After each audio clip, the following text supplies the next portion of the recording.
happens sometimes. Hopefully we'll get it up and going. Okay. If anyone's here on, if anyone's here, could you please let us know if you guys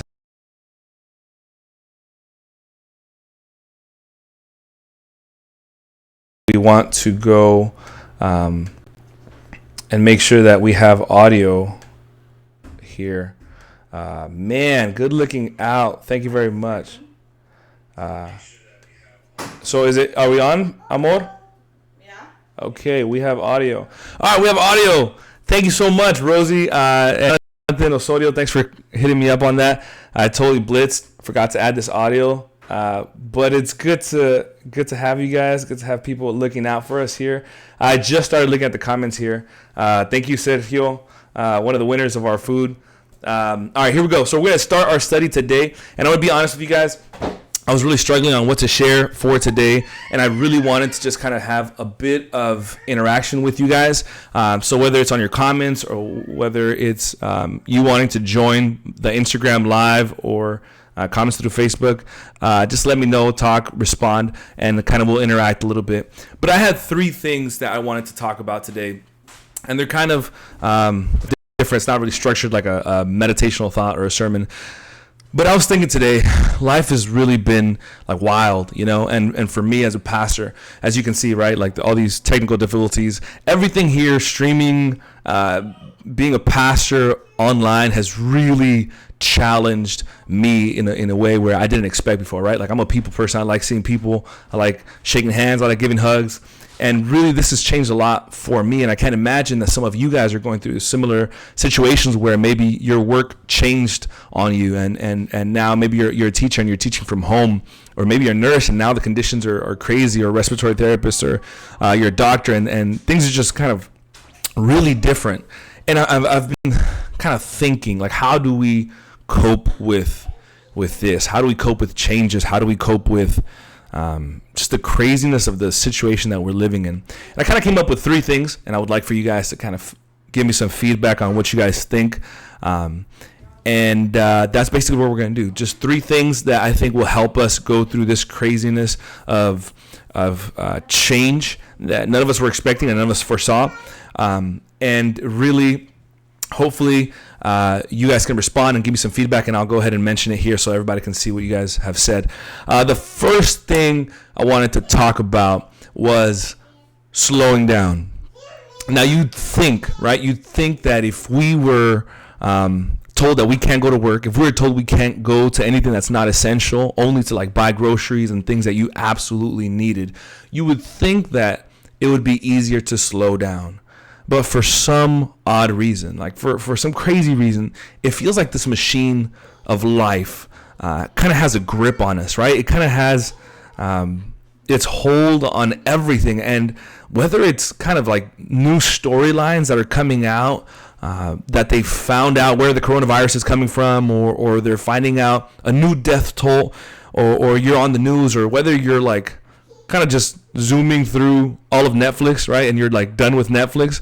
Whatever it is, it feels like even though this would be the opportunity, the perfect opportunity to slow down, it has been, at least for me, the very opposite of slowing down, right? I feel like life has almost gotten like exponentially more hectic and just crazy. And I think the first thing that we need to realize is the opportunity that we have to slow down, to just stop. And I don't know why we're not doing it exactly. I'm not sure if it's just kind of this grip that the not media, but just like the virtual world maybe has on us, right? It's kind of like it just doesn't stop.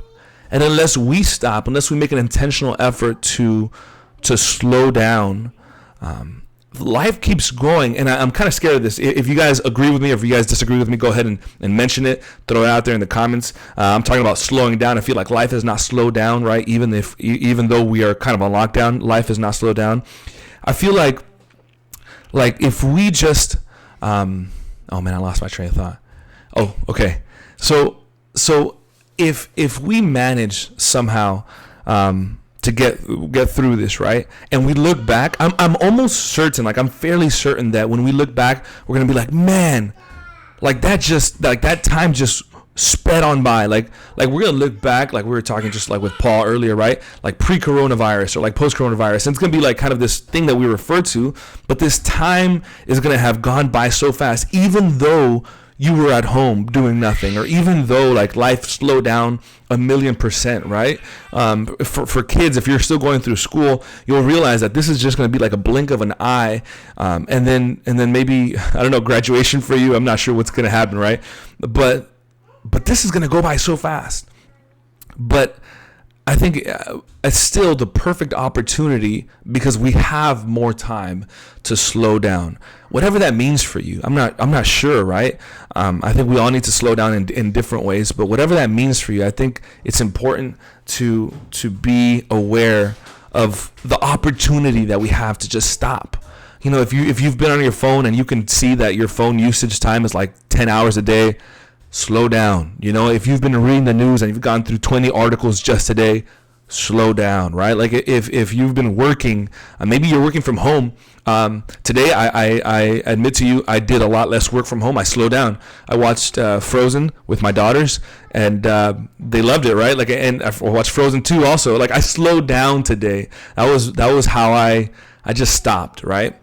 And I enjoyed my day today, and I think that if we're conscious about it and aware, every day can be a better day if we just slow down a little bit. If you guys have comments on that, if you guys want to kind of give me some feedback, I'll still be paying attention.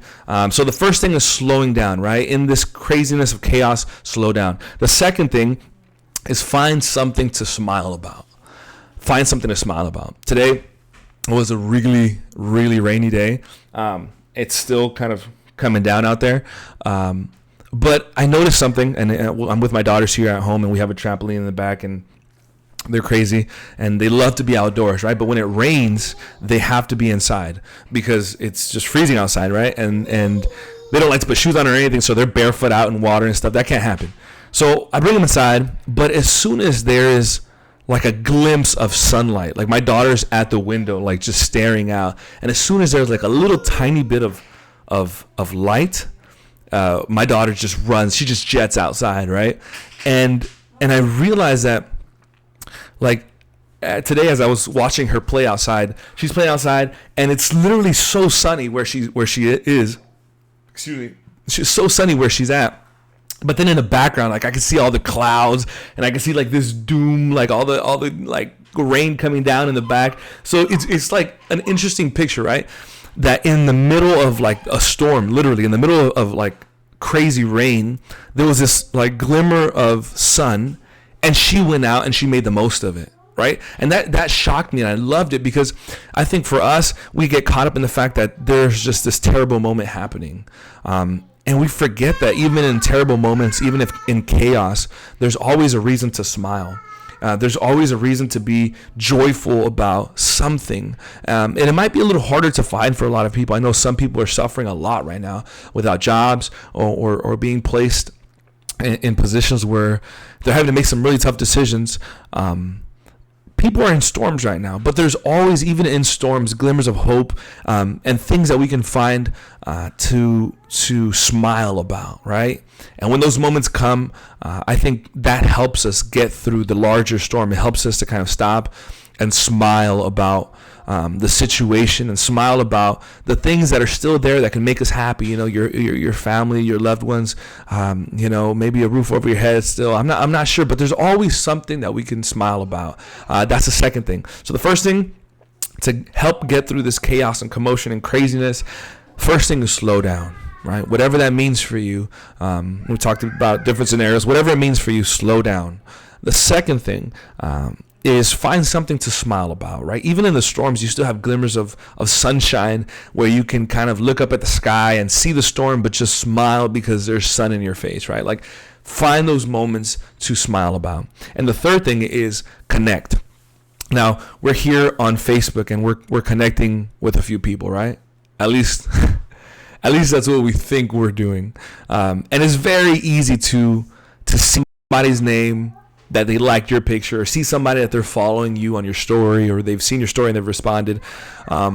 It's very easy to fall into this idea that people are actually connecting with people when they like your post, or when they respond to your comments, or when they engage with you online, like on a virtual platform, right? It's very easy to feel like you're connecting. But I honestly think that this whole situation, especially being separated, is challenging us to really understand what it means to connect with people. I think a lot of us are looking for that connection. We'll look for it through these mediums, right? Like through social media and whatnot. But I've always noticed that there's like a lack of satisfaction in the type of connection that most people find, the superficial kind, like on Facebook and Instagram and through social media. It's a very superficial kind of connection. So what I want to challenge you to do during this time of chaos is to find like more raw forms of connection with people. I know that maybe we feel like we've connected, but I want to challenge you, and I think it'll help, because I've found that in my personal life, Celine, how you doing? Smile. I've found in my personal life that the thing that keeps me going is when I connect with people. Right? I have a group of people that I connect with. We Zoom. We don't talk about anything. We slow life down. We don't talk about work, and we connect. We connect on a personal level, and that connection, that like feel. Makes things different that day, makes things different that week, right? Connecting with your wife or your husband. I've tried to be a little bit more intentional about my wife, like saying we have this thing we call pillow talk time, where we're supposed to have conversations. We don't do it much, but like now I've been trying to have conversation, right? Like say, hey, let's talk, let's connect in some way. And I think that we need to work on it. I'm not the best at it, and she's back there, she's hearing me, she knows, but I think we need to work on it. Connection, like real connection, not the superficial kind. I don't know what it means for you. Maybe you're gonna write a letter.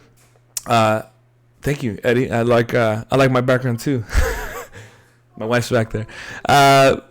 There's a lot of different things we can do. Maybe for you it's writing a letter. Maybe for you it's picking up the phone and calling your grandma or your grandpa. Maybe it's sending a text message. I'm not sure, but connection that's deeper than the superficial kind of connections that we go basically have every single day through like social media or whatever. All right, so those are the three things.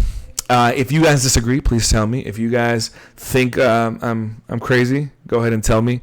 I'd love to hear it. Otherwise, we're gonna recap, and then I'm gonna give you guys just two brief things, and then we're going to end this live stream. So recap. The first thing is slow down. Whatever you're going through, and as fast as you're going through it, slow down. This is the perfect opportunity. We're going to blink and this is going to be over. And then we're going to think, man, I could have taken advantage a little bit more of the time that I had with my family, with my friends, to open my Bible, to read and study. Slow down. The second thing is find something to smile about, right? Even in storms, you have sunshine coming down here and there. It's scattered, but if you can find it, you can smile about it, right? The third thing is connect. Thank you, Carla. Slow down. The second thing is find something to smile about. And the third thing is connect. Something more than the superficial comment on somebody's picture or like somebody's picture. Something that's deeper, right? Write a letter, make a phone call. I know that's awkward for many people. Leave a voice message, I don't know, or send a video message. Do something that connects and deepens your relationship with someone else. You'll find that these three things I think they've been helping me, and I think they'll help you also. I want to read the second thing before we finish. I want to read a text for you. It's found in everything kind of shook here. I had a little earthquake. Psalms 46:10. It says this. He says, be still and know that I am God. I will be exalted among the nations. I will be exalted in the earth. Life is crazy right now, but we know that God is on the throne. And the Bible tells us that we can be still, know that he is God, and know that things will work out for good. So I challenge you, those three things: slow down, smile, connect, and be still and know that our God is still our God. Very good to see you guys and interact with you guys. I'm going to go ahead and say my goodbyes here. Stop and smell the roses. Yes. I smile more now. Yes. Call those people you haven't called before. Yes, that's very true. Sometimes, and it's even like personal, relationships that we haven't, maybe we haven't made a phone call. I know I need to make a phone call as soon as we're done here. I'm going to make it right away, actually. I'm over here preaching. I need to practice what I preach. So I'll make a phone call, connect with that person. The last thing, again, if you guys are just joining us now, we're doing a Zoom Bible study. This is going to happen on Friday. The link is in the bio on Instagram. We're going to put it on Facebook pretty soon. But if you're on Facebook and you're following us here, just go to our website. Our website should have that information on the landing page. So go ahead and check that out there. That's going to happen at 7:30 this Friday. It's going to be a Bible study. We're going to connect first. We're going to say hi to each other. It's going to be like a bunch of people on the screen. You're going to be able to see people's faces without risk of coronavirus. You're going to connect, and then we're just going to kind of get into the word study for 15-20 minutes and kind of have a nice Bible study that everyone can contribute something to. So please join us, whether you're here on Instagram or Facebook or YouTube, wherever you're joining us from.